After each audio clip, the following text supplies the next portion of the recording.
President Emerson Mnangagwa has called Parliament back for an emergency session next Tuesday to tackle the Constitution of Zimbabwe Amendment Bill number 3, pushing the condensed law into its final stretch. Sanabula Mashkobran watches Mnangagwa forces Parliament back to fast track CAB3.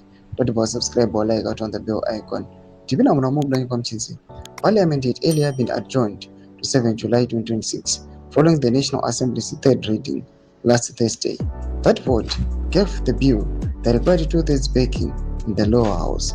Under Zimbabwe's rules, any constitutional change must clear a 2/3 threshold in both the Senate and National Assembly before it can be signed into law by the President.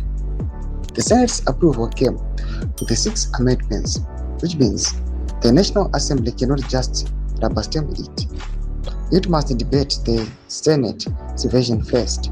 That puts Tuesday's meeting at the center of the process. If MPs accept the Senate's amendment as is, the bill moves directly to Mnangagwa for assent.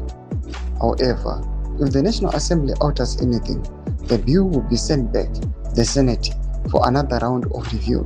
Toma developments are kuda panguva ine parikuda kwazi nema constitutional amendments iri kuendera mberi and panguva inoi pa level yasvika pari kuonekwa kunzi level yekuti it is now communicating between the Senate the presidency. Zvinoratidza kuti yasvika pa level repamusoro-soro, and pa this level kunyatsoonekwa kunzi akuchangoendi vanapuna and haichangochalenjiwi nevanhu vese vese, yava mumaoko evaridzi vayo. Developments ari kuda panguva ino zvinozobuda pachina kuti zvimwe constitutional amendments zvachizoendwa manje after securing 2/3 majority muassembly pamwe chete nekusenate. Mboti dzemafungiro enyu muri kudii pamusoro pechitiko ichi?